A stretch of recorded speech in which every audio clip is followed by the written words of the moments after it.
thank you, everybody.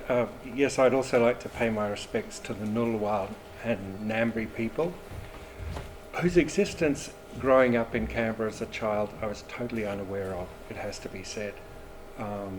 And really, although we did know a few Aboriginal kids when I was a teenager who were the children, the daughters of public servants here in Canberra.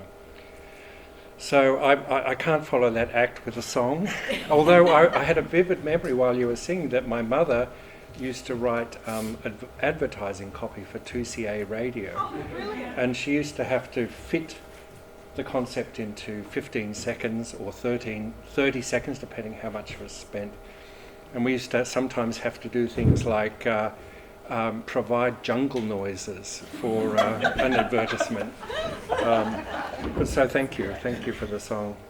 All right, I need to say that my little talk draws upon a huge amount of research that I've been doing on the family home. Where is it? Roger, can you project your voice to the back? Thank you. Oh, I can try. Yeah. If Yeah. you step out just a little bit. Oh, okay. Yeah, thank you. Yeah, the family home, the so-called Benjamin House, which was one of the first buildings to be registered under the sort of heritage provisions. That happened in 2003, although it was nominated back in the 90s by Graham Trickett, the architect and historian. I'm writing a book, and I've basically finished it. If anybody'd like to publish it, please step forward. No, it's quite a big book of 50,000 odd words, a couple of hundred illustrations, and watch this space. It may be a year or two before it actually comes out. But it's been very interesting for me to do some non-academic writing that is partly based in memory as well as researching the life of the architect Alex Jelinek, who designed it. My parents also, and thank you, Jeff, for that historical background, which will serve all of as sort of context for the establishment of Canberra, which I don't need to go into. My dad, who's up there, was an academic. Both of my parents were Melbourne people, since you ask. They're Melbourne people. They're from the Anglo-Jewish community. They'd been there since the foundation of the city, really 1830s. And they were sort of, money had been made, and they were the intellectuals who sort of followed on. And Bruce, my father, studied philosophy at Melbourne Uni straight after the war, went to Oxford for his higher degree with Audrey, who you see there. And that's me. I do love this photograph of myself. It's tragic what's happened, but that, it does somehow happen to us all. Now, so what was tragic, actually, and to bring a serious note, is that my father, having been the patron for this fascinating house that was built in 1957, died in 63, the beginning of 63, at the age of 38. My mother decided to stay with the 4 children in that same house and bring us up. And I've just been reflecting in the last day or two, more broadly, what that decision meant was it provided a kind of stability. So I've got continuity and loss. The loss was the absence of the father, but the continuity was the house which I was able to grow up in until I left for university. And all of my siblings, we all grew up in this one place. The other great source of continuity was my school. I don't think much about the school now in retrospect. You see, I had an afro back in the day. That's me over there. And actually we were allowed to do that in the very early 70s at the stuffy old Canberra Grammar School. I got a solid education. I didn't like the old neo-Gothic buildings that were built in the late 20s, but I rejoiced, and I now remember actually seeing these brick walls go up. As a very small boy, we used to love that chapel, and I used to sing in it. So the school provided a second source of stability and continuity um, as life went on. The Benjamin House, I'm not going to say so much about it really, except perhaps to mention that in respect to this photograph, one of my chapters is called Living in Geometry. And it was a fascinating experience, and I'm quite sure helped form me in a sort of aesthetic sense, to be spending most of your time in a house where there were no regular voids at all. There were no rectangles.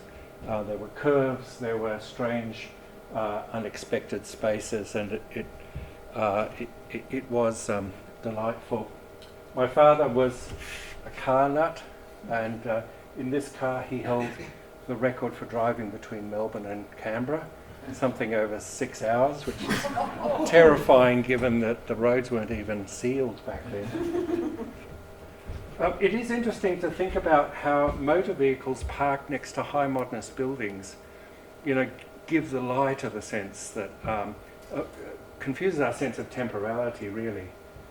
So the young man, 33-year-old Yellowneck, drove that old sort of bomb Buick, come up from Melbourne, and Dad had this, and he used to drive me, in the 2 years before he drove me to primary school in this car, which was a kind of unforgettable experience. In fact, there's one on eBay, or Gumtree, there's one for sale. It's only $280,000. So the young man as an SC, there I am. These are the formal photographs that the architect commissioned and were executed by Wolfgang Sievers, the preeminent Melbourne architectural photographer. And it was very clever of Jelinek because these were so publishable, and they were published in France and Australia. They helped win House of the Year for a Melbourne architectural prize. So I grew up, looking back, extraordinarily privileged. It was a very privileged background, and what can I say? I'm very lucky. I've gone on to become a professor of art history, and hopefully I'm giving something back to the people who come to our classes at Sydney Uni and so on. So we grew up. Dad collected Fairweather, and at one point while he was alive, he had about 6 paintings. We don't have any of them now, but it wasn't quite this print, but a print very like it. When I came home from school every day, you climbed the stairs, and there was this beautiful face of a woman by Matisse, and I'm a Matisse scholar, and quite clearly to me, the two are connected. It was this sort of primary experience of looking at the image of a human face designed by this master of the simple line, as my mother explained. She wasn't into brown, please excuse me. She loved Andy Warhol, as she called him, Andy Warhol, and she loved the Beatles and psychedelia. And this is her sort of Sergeant Pepper's room, really, an extension that she did to the house, the first, and not quite calamitous, but the first important addition to the house was at that time. And you can see from the furniture, I'm sorry for the homewares, similarly to the previous speaker, that Mum used to shop at Flair in the Style Arcade in Manuka. As I was thinking through what my remarks should say, there were certain buildings around the city that formed, they had a kind of iconic status for me personally. I have very vivid memories of the interior of the Canberra Theatre before it was buggered up by, what was it, postmodernism? Yeah. All those accretions, the square itself now, you can hardly move in the square. And of course this is the logo of our friends from Canberra Modern, very witty. Look, here's the Civic Olympic pool before the lake. In fact, me and Jeff are what I call antediluvians, people born before the flood. And I have strong memories of the excavation of Adelaide Avenue. So our house was about 400 metres, 300 metres that way.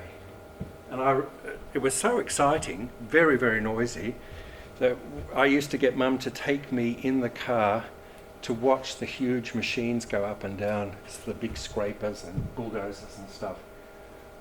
So you need, I mean, obviously to do this properly you need an oral dimension. You need music is absolutely all important, I think, in understanding how memory works, certainly in my case. And the loss of classic buildings.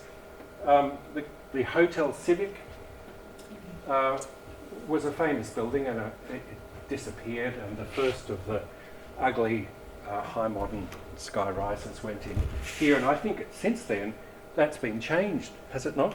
At least once or twice. But fortunately we have the Melbourne and the Sydney buildings still. So as I say at the top, Heraclitus, the only constant is change.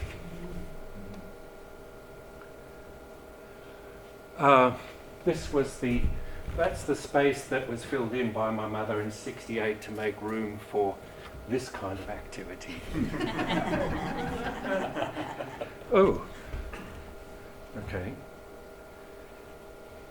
All right. And there we go.